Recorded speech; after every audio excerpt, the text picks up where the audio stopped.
सरहदी कस्बा उड़ी के सुल्तान डकी इलाके में भयानक आतिशज़दगी वाक़े में मां बेटे की हलाकत के बाद अस्पताल में जेर इलाज घर का मालिक भी जख्मों की ताब न लाकर दम तोड़ बैठा, जिसके साथ ही आतिशज़दगी के वाक़े में एक ही कुंबे के 3 अफराद मौत की आगोश में चले गए।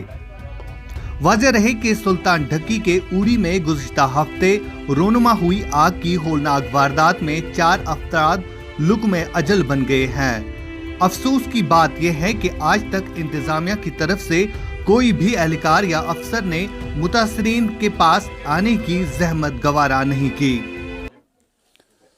बिस्मिल्लाहिर्रहमानिर्रहीम, अस्सलामु अलैकुम। आप देख रहे हैं कश्मीर क्राउन और कश्मीर क्राउन इस वक्त आप देख रहे हैं सीधे उड़ी के उस इलाके से जो गुज़िश्ता 70 सालों से हालात की मार झेल रहे हैं। बिल्कुल, आप मेरे अल्फाज आज गौर से सुनिएगा। सुल्तान डक्की का ये इलाका श्रीनगर से लगभग 250 किलोमीटर दूर और बारामुल्ला से भी लगभग 80 किलोमीटर दूर ये इलाका जो है काफ़ी पसमानदा है। बहरहाल आज मैं बात नहीं करूंगा बेरोज़गारी और गुर्बत की, आज मैं बात करूंगा उस वाक़े की जिस वाक़े की वजह से शायद रियासत का हर हुक्मरान बिना सियासत के इस इलाके में होना चाहिए था।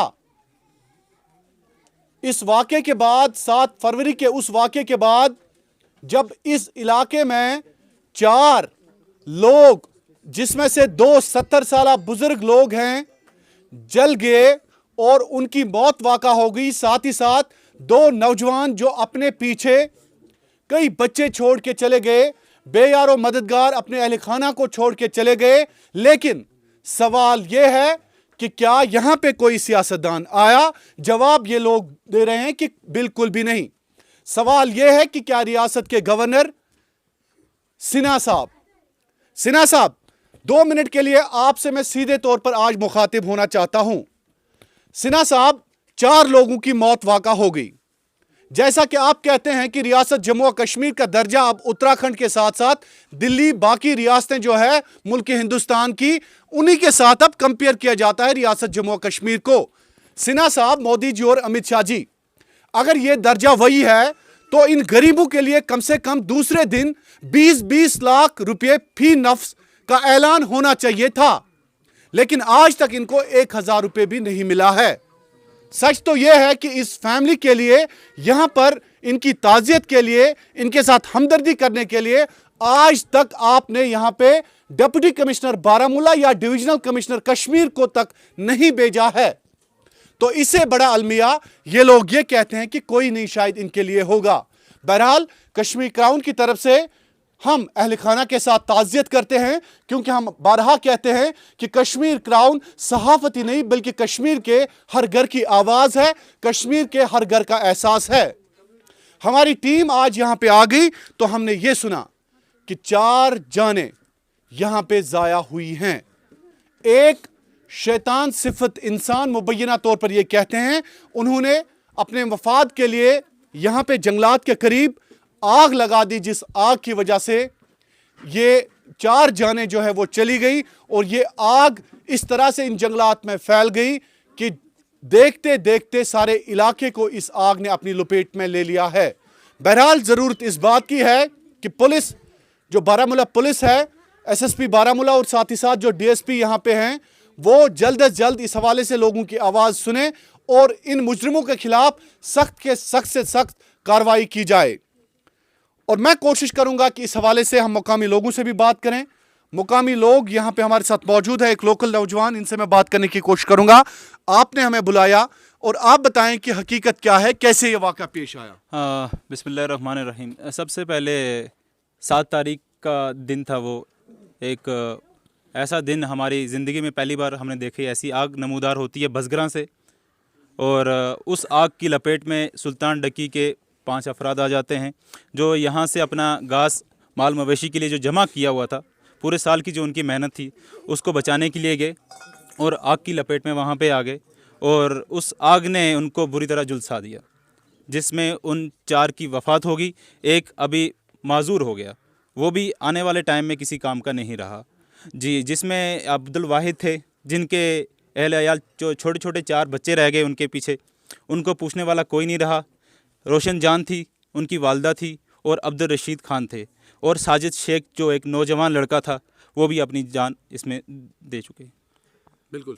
तो अभी ये आग जो है कैसे लगी, ये भी हमें थोड़ा सा बता दीजिए। जी, आग लगाने वाले यहाँ पे हमारे पास आए थे कुछ दिनों पहले, जब हमारे घर पे 4 लाशें आ गई तब वो हमारे पास आए हमसे माफ़ी तलाफ़ी मांगने के लिए।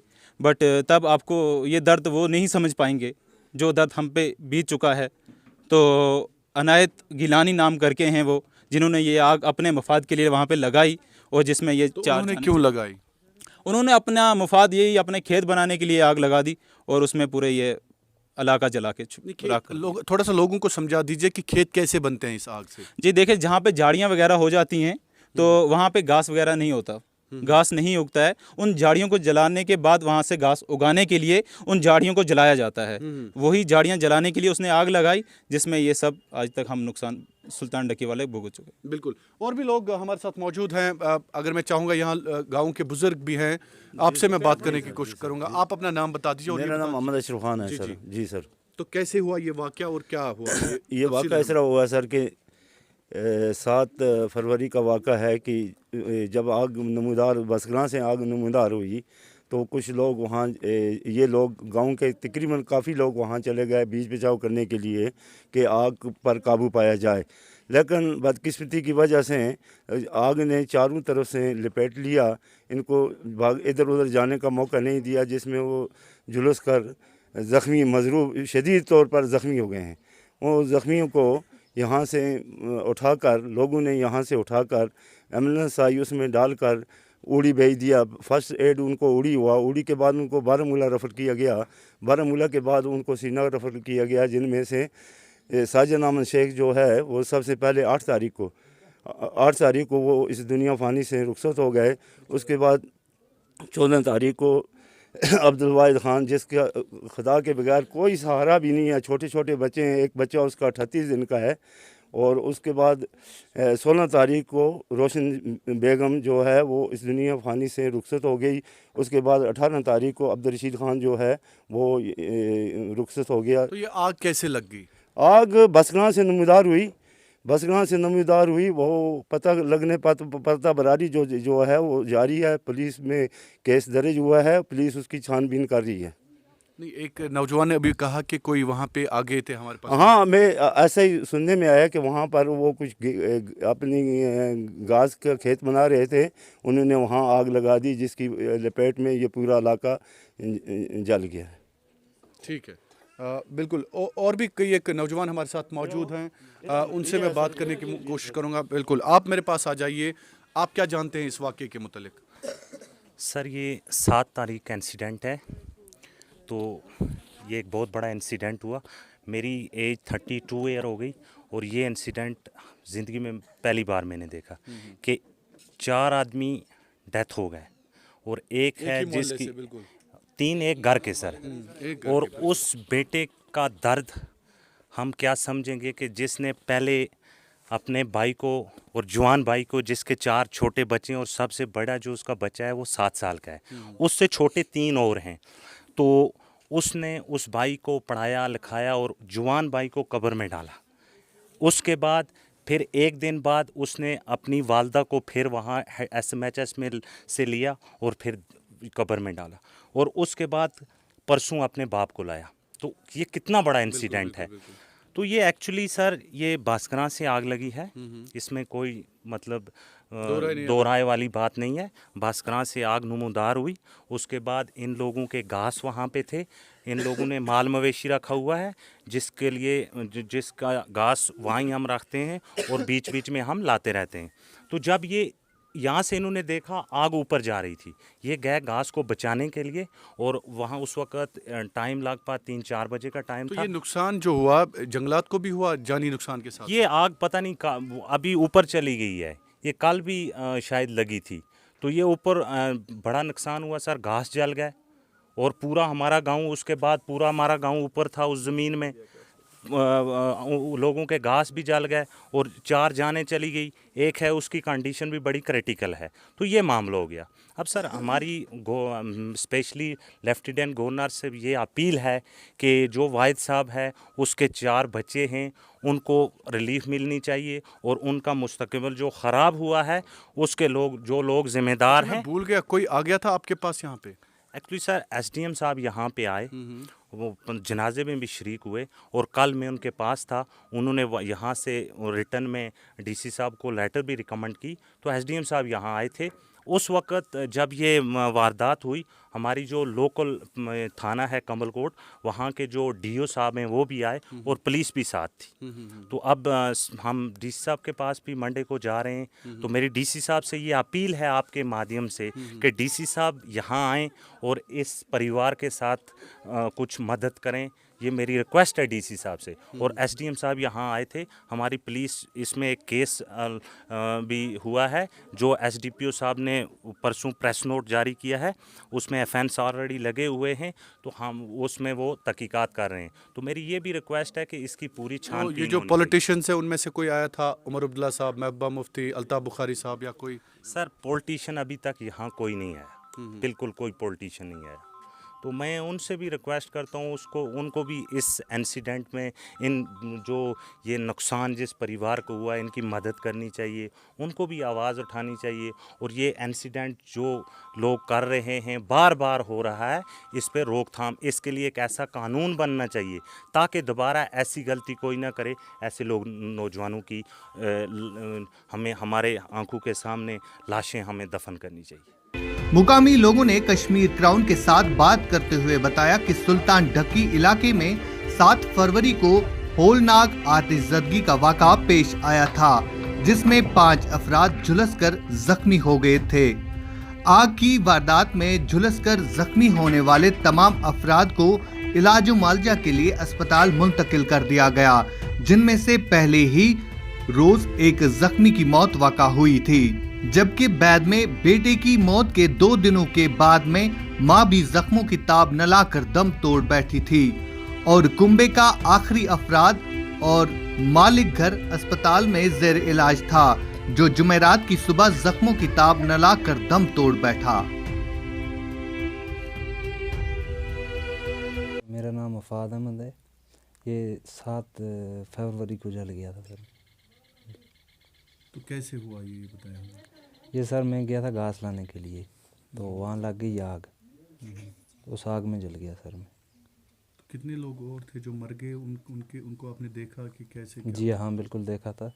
वो तो पूरे जल गए थे, तो वो मेरे साथ ही थे, थोड़ा सा दूर थे वो, तो वो आग की लपेट में आ गए, वो पूरा जल गए। तो मैं थोड़ा बहुत बच गया, कपड़े वपड़े जल गए थे, चल नहीं सकता था, फिर मुझे भी उठा के ले आए।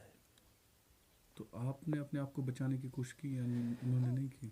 बचाने की कोशिश की सर, वो पता नहीं, फिर धुआं था, देख नहीं रहा था क्या हुआ क्या नहीं हुआ। तो मैंने अपने आप को कोशिश की, तभी मैं बच गया थोड़ा बहुत सर। जी नाज़रीन, एक मरतबा फिर 7 फरवरी की वो होलनाक वारदात, जिस आग की वजह से 4 जानों को कब्रिस्तान का रुख करना पड़ा। ख्वाह ये गलती एक उस शख्स की हो जो अपने मफाद के लिए शायद पूरे गांव को, पूरे इलाके को जलाना चाहता था, अपने माल मवेशियों का ख्याल रखने के लिए। न जाने उस दरिंदे ने इस इलाके में कितना बड़ा कोहराम, कितनी बड़ी क़यामत, कितना बड़ा मातम बपा किया। ये बहरहाल पुलिस का काम है, ये ज़िला मजिस्ट्रेट का काम है कि आखिरकार ये जो 4 जानें ज़ाया हुई बेहिसी की वजह से, या महकमा जंगलात क्या इसमें इन्वॉल्व है, ये भी सवाल उठाया जाना चाहिए। बहरहाल, लेकिन मेरे पीछे जो मनाजिर आप देख रहे हैं, ये मनाजिर दिल को दहलाने वाले मनाजिर हैं। ये मनाजिर जिगर को छलनी कर देने वाले मनाजिर हैं।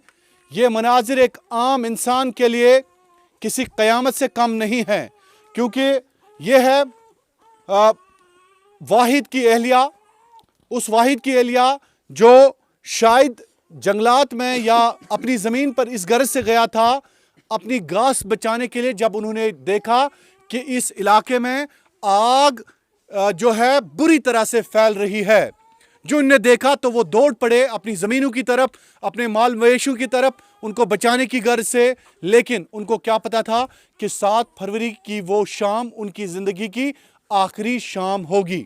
बहरहाल उनकी अहलिया इस वक्त अपने 4 बच्चों समेत ज़िंदगी कि वो घड़ियाँ गुजार रही है, ज़िंदगी के वो पल गुजार रही है। शायद हमें एहसास नहीं होगा, शायद आप सब नाज़रीन भी इन लम्हात को कैमरा के ज़रिए ही देख सकते हैं, लेकिन हम कोशिश करते हैं अपना हक अदा करने की। हम कोशिश करते हैं कि इनके जज्बात और एहसासात थोड़ा सा आप तक पहुँचाने की।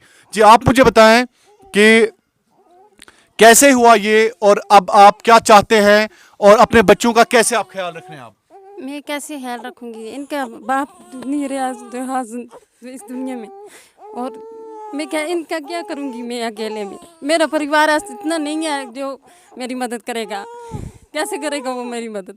इतना अमीर कोई भी नहीं है जो मेरी मदद करेगा इन 4 बच्चों को पलाने के लिए। तो क्या बच्चे आप? जी क्या बच्चे?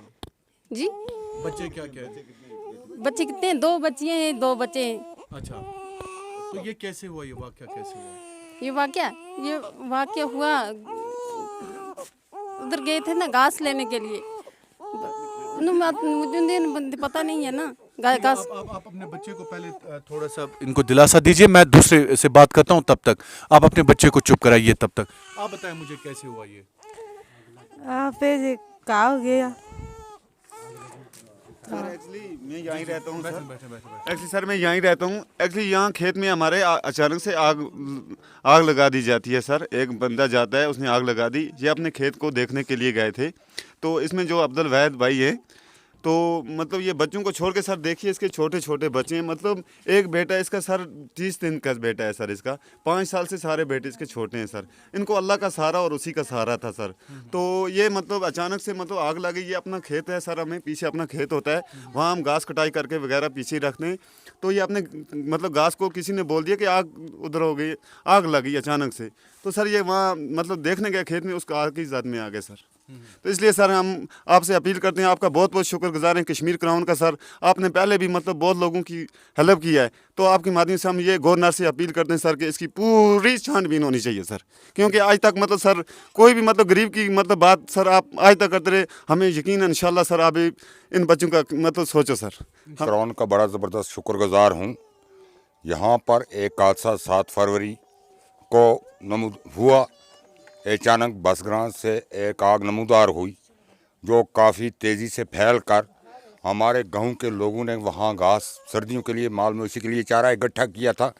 उस आग को बुझाने के लिए लोग वहां पहुंचे, तो रोंडो क्लाक आग ने इनको अपनी जद में ले लिया और 4 आदमी ज़बरदस्त शदीद तौर ज़ख्मी हो गए, जिनको उसी वक्त हॉस्पिटल में रेफ़र किया गया 12 श्रीनगर में। और उनकी 1 बाय 1 फिर वहाँ से डेड बाडियाँ आई और उनको यहाँ दफन किया गया। और अब्दुल वहीद जो है वो ट्रिपल में B.Ed था। अब उसके 4 बच्चे और एक बीवी है, जिनको कोई देखभाल करने वाला नहीं है और ना ही उसके पास सोर्स ऑफ इनकम है। और आज तक इस वक्त तक इनको कोई भी इमदाद फराम नहीं हुई है, किसी किस्म की इमदाद फराम नहीं हुई है। मैं आपके माध्यम से जनाब आलिया डिप्टी कमिश्नर साहब को गुजारिश करता हूँ कि इस हादसे की छानबीन करवाएं। जो इसमें मुलव्वस है उसको सख्त से सख्त सज़ा दी जाए, और ख़ास कर इनको राहत, गवर्नमेंट सरकारी तो राहत मिलनी चाहिए, ताकि ये अपने बाल बच्चों को देख सकें और इनकी एजुकेशन के बारे में कुछ ना कुछ आगे हो सके। ये हर साल ये लम्हे होते हैं, लेकिन आज तक इसकी तहकीकात नहीं हुई। अब इसमें FIR भी लाज हुआ है, इसमें इंक्वायरी चल रही है। ये SDPO साहब बूढ़ी इसमें बराबर इंक्वायरी कर रहे हैं। और SDM साहब यहाँ नमाज जनाजा में आए थे, उन्होंने नमाज जनाजा में शमूलियत की और पूरी यकीन दहानी की कि जो आदमी इसमें मुलव्वस पाया गया उसके ख़िलाफ़ कार्रवाई करेंगे, और मैं ज़रूर करूँगा। इसमें कोई भी टाल मटोल नहीं होगी। चलिए बहुत बहुत शुक्रिया, बहुत बहुत शुक्रिया। तो नाजरीन, इसके साथ ही मैं इख्तिताम करना चाहूँगा, लेकिन जो आखिरी खुतबात मेरे हैं उस हवाले से मैं आपको एक अहम जानकारी देना चाहूँगा। जब हम इन इलाकों की बात करते हैं, चाहे रजौरी की पहाड़ियाँ, पुंछ, कंगन, ऊड़ी, कुपवाड़ा के गुज्जर, बकरवाल और जो पहाड़ी लोग हैं, जब हम इन लोगों की बात करते हैं, हमेशा इन लोगों को बुलाया जाता है, हमेशा इन लोगों को दिलासा दिया जाता है। लेकिन आपको मैं बता दूं कि हम हमेशा इनकी आवाज़ उठाते हैं। आज मैं आपको एक इंसिडेंट बता देता हूं। रफियाबाद में एक मरतबा क्या हुआ, गुज्जर बस्ती के दो भाई बहन पुल न होने की वजह से डहकर मर गए। हमने उस वक्त वो आवाज़ उठाई। आपको पता है, वक्त के सियासतदान या वक्त के हुक्मरान या डिप्टी कमिश्नर या बाबूस, वो हमेशा बात को टालने की कोशिश करते हैं। लेकिन अब याद रखिएगा, कश्मीर क्राउन एक तहरीक है। हम हमेशा आपसे आंख में आंख मिलाकर बात करेंगे, आंख में आंख मिलाकर हमारे रिपोर्टर आपसे सवाल पूछेंगे। तब भी हमने कहा कि रफियाबाद में दो भाई बहन जब कत्ल हो गए, उनका मर्डर सीधे तौर पर हुकूमत पर लगना चाहिए। और आज भी हम इन लोगों की आवाज़ उठाते हैं। आज भी हम इस हवाले से गवर्नर साहब को यह याद दिलाना चाहते हैं कि गवर्नर साहब, यह आपका फ़र्ज़ बनता है कि अगर 70 साल दो बुजुर्ग अपने मवेशियों को अपने रोज़गार के हवाले से अगर उनकी मौत वाक़ा होगी, तो मुझे बताएं खुदारा उनकी इमदाद कौन करेगा। तो मुझे बताएं, अगर ये लोग हमेशा हालात की मार झेलते हैं, अगर हमेशा ये लोग हालात की वजह से भी कभी शलिंग के शिकार होते हैं, तो कभी दूसरे जो हालात होते हैं जम्मू कश्मीर में उनके शिकार होते हैं, मुझे बताएं इन लोगों की बात करेगा कौन। हमें भी इस इलाके में आने के लिए न जाने आर्मी और पुलिस के कितने बंकर्स को क्रॉस करना पड़ा। हमें भी इस इलाके में आने के लिए वक्त के जो फोर्सेस हैं उनसे परमिशन लेनी पड़ी ताकि हम इन लोगों से बात करें।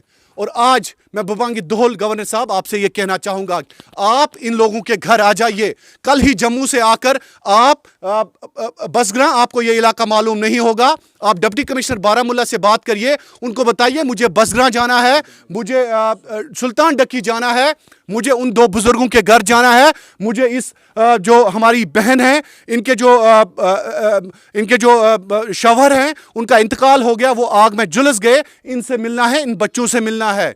तो गवर्नर साहब, आपको पता चलेगा कि आप इन इलाकों में आके इन लोगों की जो दास्तां है, इन लोगों का जो दर्द है, वो सुन के कम से कम इन लोगों को रिहैबिलिटेट और रिलीफ दीजिए, क्योंकि ये आपका फ़र्ज़ है, ये आपकी हुकूमत का फ़र्ज़ है, क्योंकि आपने ही वादा किया है कि हम जम्मू कश्मीर का ख्याल रखेंगे। बहरहाल बहुत बहुत शुक्रिया। प्रोड्यूसर आशिक मीर के साथ नासिर काचरू, मैं शाहिद इमरान, कश्मीर क्राउन के लिए उड़ी के इस पहाड़ी इलाके से बहुत बहुत शुक्रिया।